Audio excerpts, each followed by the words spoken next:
I've bought almost a dozen bike racks over the years, so when the camper van we recently purchased came with a pre-fitted Thule Elite door-mounted 2-bike rack, well, I thought my rack buying days were over.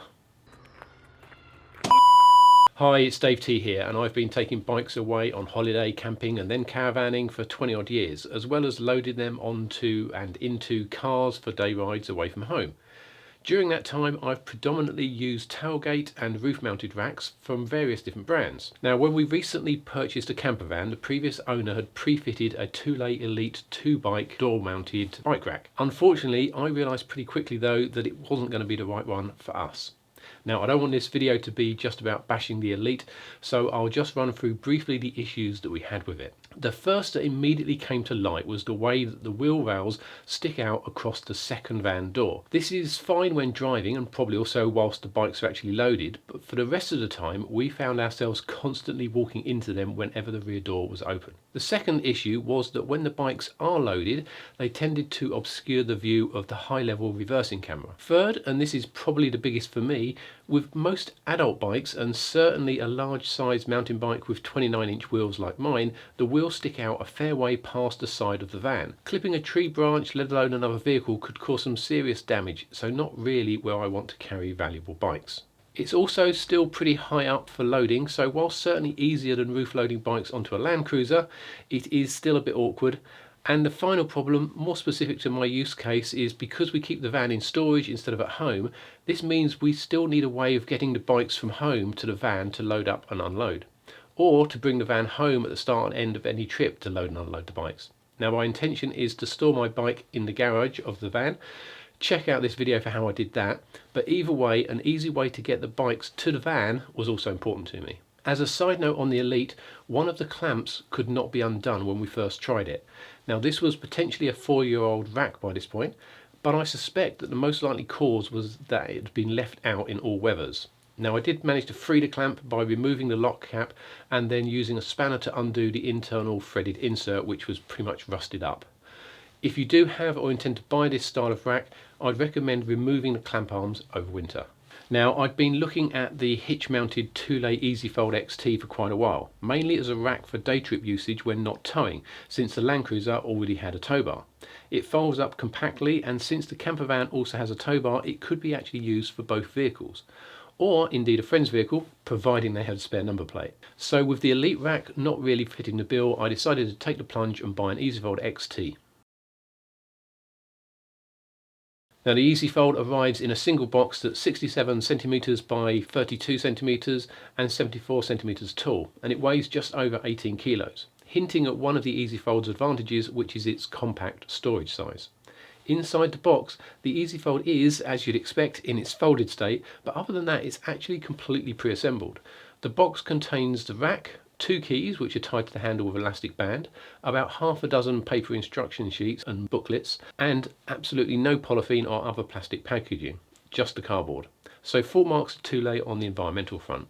With the rack unboxed and pre-assembled, we can take a detailed look at the rack itself, starting with the dimensions. When folded, the rack is almost 2 centimeters narrower than its packaging at just 305 millimeters at the upright frame. The tail lights are the next widest point at the back at 250 millimeters. The length is 620 millimeters and the highest point is 690, so overall when folded it looks chunky but without actually taking up a huge amount of space, especially when compared to any similar racks which do not fold. Coming in at 17.9 kilos, lifting the rack won't be a challenge for most people. The two handles at the end of each wing come together when folded to form a reasonably comfortable handle. The handle's position just slightly aft of centre makes it fairly well balanced for carrying. There is a cup-like receiver to hold the 13S plug when folded. This is a nice touch, but sadly not very well executed. If you push the plug in far enough, it does hold, but only just. I'd expect that it could easily be pulled out if knocked or even perhaps brushed up against when in storage. The build quality is, as you'd expect from any Thule product, excellent. The frame is made from steel, with the underside of the rails being made from what looks like aluminium sheet. This is die pressed into a fairly attractive design, presumably to improve rigidity. The rails, light fittings and other parts are all made from tough plastic, and the injection moulding quality looks pretty good. Now the main feature of the Easyfold is of course how it unfolds to provide two rails for the bike wheels. This is an easy process of simply pushing one side down and then the other. It doesn't matter which side you push down first, in fact you can actually push down both at once. There are no clips to release or catches to fasten once down. Folding back into the stowed position is, just as you'd expect, a case of pulling each side back up again, and again no clips to secure it in the upright position. When unfolded, the wheel tracks are curved and 1240mm long end to end, supporting a maximum wheelbase of 1300mm. The curve is an interesting feature and should mean that larger bikes with longer wheelbases will tend to sit slightly lower, whilst shorter, smaller bikes should sit higher. I doubt this will make much difference in terms of rear visibility, but it all helps. The centre lines of the wheel tracks are 220mm apart, which should give plenty of separation when loading bikes. The rack then adds an additional 560mm of length beyond the rear face of the tow bar when installed, so bear that in mind if booking ferry tickets or considering parking on limited length driveways. The rack has 3 locks, one on each of the 2 clamp arms for locking the bikes to the rack, the other on the tow ball clamp arm for locking the rack to the vehicle. 2 keys are provided, and it's worth noting that Thule does sell replacement lock barrels and key sets as part of their one key system. These are useful if you have other lockable Thule products such as roof bars, roof boxes and other bike racks, because by buying a set of matched barrels you can replace all of the lock barrels with ones that work on the same key. The clamp arms can be removed by loosening the clamp right off, then pulling back the sleeve at the end of the bar to open up the hinge section. Overall, the rack looks and feels pretty sturdy.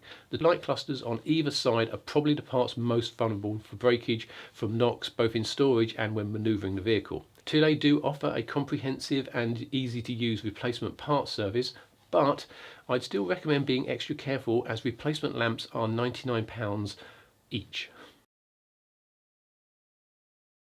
So before I actually fit the rack, let's look at the compatibility requirements. The clamp does require some clearance. You need to have at least 40mm of clearance between the face of the ball and the bumper of the car. Also, within 25mm either side of the face, you must have at least 73mm of vertical clearance measured from the top face of the ball. The ball itself should have no coating such as paint or foil and be clean. If there is any, remove it with sandpaper. For obvious reasons, you really should not grease the tow ball. If it has been greased before, then thoroughly degrease it before using. The tow ball itself should also not be made of aluminium or GGG40, which is cast iron. Spotting an aluminium tow ball is fairly simple as it will not be magnetic. Identifying steel versus cast iron is unfortunately not quite as simple. In the UK and EU, all tow bars must meet a standard type requirement based on Regulation 55. This states that all of the important parts of the tow bar must be made of steel. However, it also says that other materials can be used subject to testing. Now, I've looked at lots of tow bars online and few if any actually state the materials they are made from. I also spoke to a local tow bar fitter and his view was that only much older tow bars might be made of cast iron. So you're probably safe with any tow bar bought in the past decade or so, but if you're unsure, check. The other important thing to check in terms of compatibility is the weight limit of the vehicle's tow bar. This should be found by looking at the vehicle manual and the tow bar itself. The weight of the rack and any bikes loaded onto it in total should never exceed the lower of these two weights. In terms of electrical connections, the rack uses a standard 13S connector plug. If you have a tow bar with the older electric sockets, then you will need an adapter such as these, which you can buy from Thule for £9.99. Before fitting, you're going to need a number plate, and number plates are fitted by slotting the lower edge of the number plate into the moulded tabs on the plate holder. The top of the plate is then held into place with 2 of these plastic tabs, which first need to twist snapped off of the main holder. Only 2 are required, so I'd recommend not removing all 3 like I did, and instead leave the third one attached as a spare. There are 2 height positions for these tabs, allowing for number plates ranging from 110 up to 120mm tall, and you can fit number plates up to 525mm long. Swapping of number plates is simple. Just squeeze the legs of those upper clips and they will release, and then you can take the number plate off. Also worth noting, the inner faces of the light clusters have white lights which illuminate the number plate at night, which is a legal requirement. Attaching the rack to the tow bar is much easier than I actually expected it to be. So much so that it can be easily attached by just one person. After removing the tow bar cover and checking that the tow ball is clean, first lift up the clamp handle until it is vertical, and you may need to squeeze the grey part of the handle to release it. Next, standing beside the tow bar, lift the rack and lower the receiver onto the tow bar. Whilst doing this, ensure that the rack is level both side to side and front to back. Then press the clamp handle down firmly. To be secure, the force required to push the lever down should be about 47 kilos. For an average person, roughly half their body weight. If the clamp handle goes down too easily, then simply release it with the grey lever, lift to the vertical position, then turn the adjustment knob a click or two clockwise towards the plus sign, and then press it back down again. Once attached, check that the vac is level when viewed from the side and from behind, and also check that it cannot be moved. The final step is to attach the 13-pin cable to the vehicle and perform a like check. When loading bikes, you must not exceed the weight limit of the vehicle's tow bar when combined with the rack itself, but also you must make sure that it doesn't reach the rack's bike limit of 42.1 kilos. If the bikes are of uneven weights, then the heaviest should be loaded first, nearest the vehicle. I'll show on this picture how high the actual wheels are from the floor when mounted on my Land Cruiser.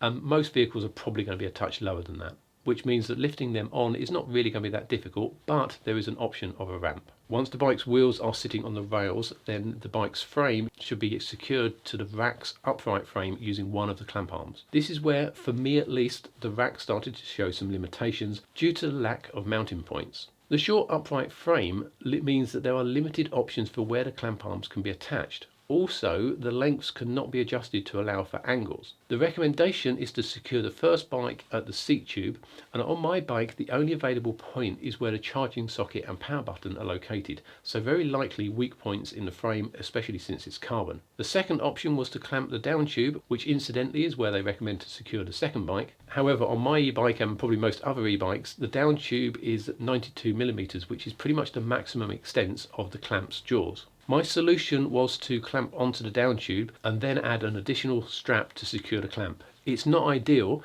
but the wheel straps are what really hold the bike to the frame.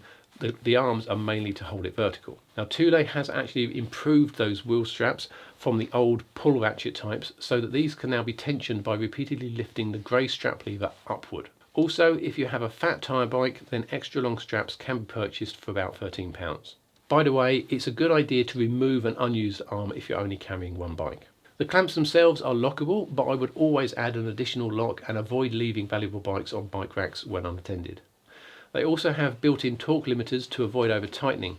In theory, these are a good idea, but in practice I found the torque limiter to be a bit hit or miss. I first tested the limiter on a block of wood and could not get the limiter to click, so kind of activate, no matter how hard I tightened it. I then tried again using a smaller diameter thing, so just a screwdriver handle as the test piece, and this time the limiter did work. Now I suspect that the limiter doesn't work or activate correctly if gripping a larger diameter tubes, so you need to use it with real caution, especially on more fragile frames.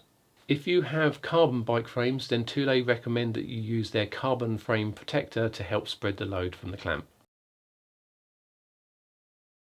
Now, one of the disadvantages of tow-mounted racks or some Towbar racks is that they often completely block access to the boot of the vehicle. The Easyfold has a tilt feature activated by pressing on the grey pedal at the back of the rack. This tilts the rack back and it should give full boot access to pretty much all hatchbacks. On vans and 4x4s which have a side opening rear door, it gives at least limited access to open the doors. Now I've added some dimensions on this side image to show the amount of clearance available at various heights when the rack is tilted. These are based on the rear face of the tow ball for consistency, but bear in mind that shorter or higher tow hitches will also provide less door space. You can also purchase a tow bar adapter which allows the actual tow bar itself to swing away from the vehicle, giving far more access to the rear doors.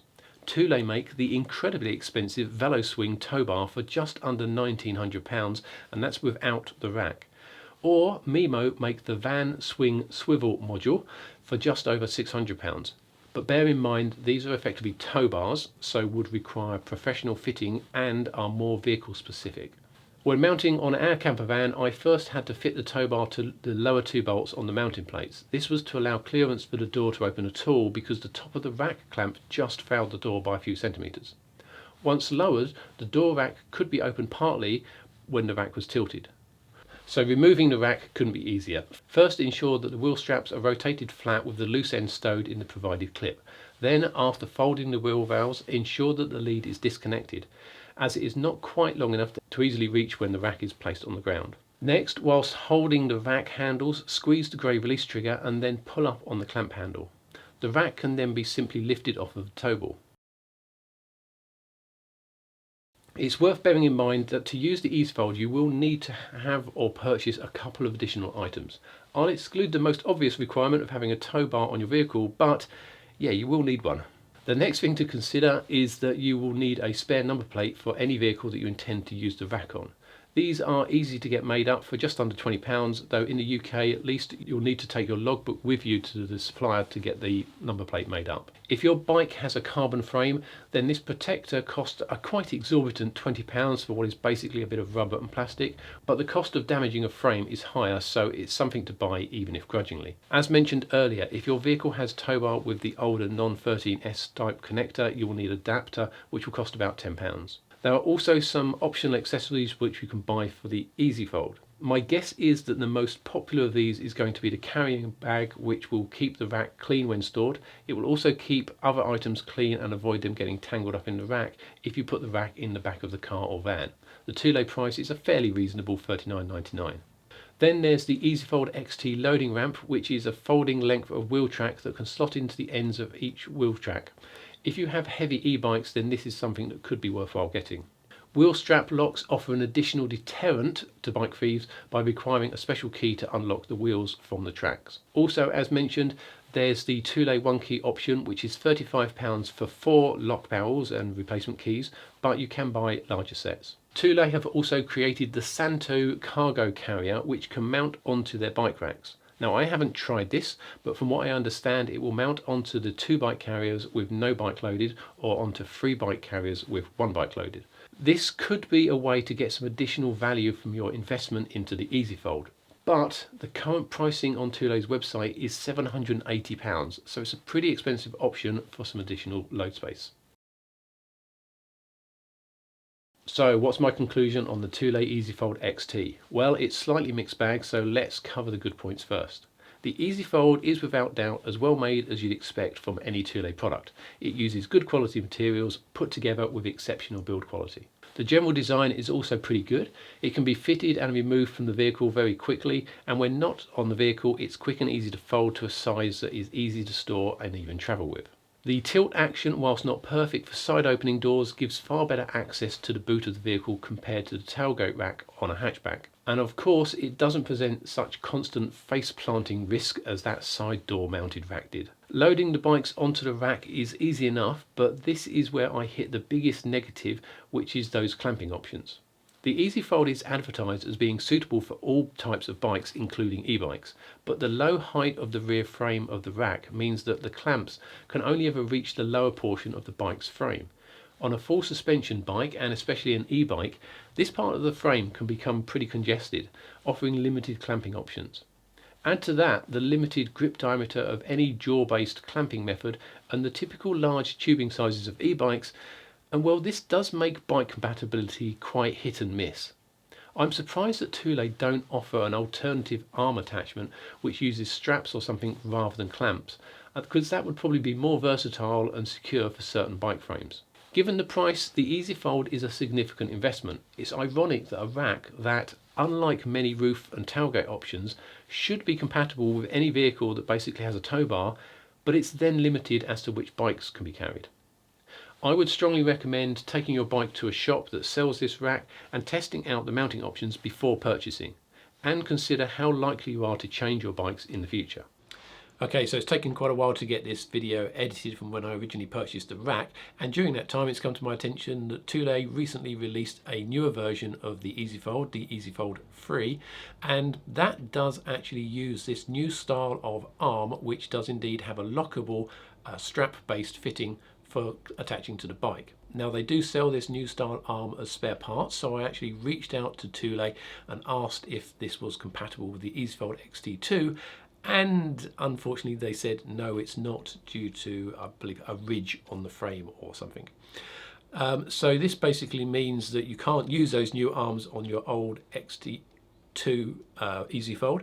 However, whilst researching this problem, I did look at Fiamma bike racks, and they actually sell their arms as spare parts also, but they use a strap to attach to the bike, so are far more versatile, and those are available in short, medium and long, arm lengths, and the medium and long arm lengths actually have like a crank, a bend to the arm to help reach past the frame of the first bike on the rack to reach the second bike. So those are a versatile option, and the cheapest of those is about 15-16 quid for the short arm, and they get a bit more expensive for the longer arms.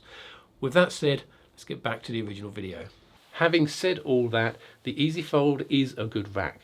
It's well made, portable, storable, and can easily attach to pretty much any vehicle that has a tow bar. The upper fixing method may require some trial and error and even adaptation to find something that works for your current or future bike. There are other similar racks available, but at lower prices. Some, such as the BuzzRack EZ2, have what look like potentially more versatile upper mounting options and are about half the price, but they lack the finesse of the Thule rack. I hope you found this video helpful, or at least interesting, and if you have, then please do hit that like button. And if you'd like to see more videos that I make, then please do consider subscribing to my channel. But most of all, thanks for watching.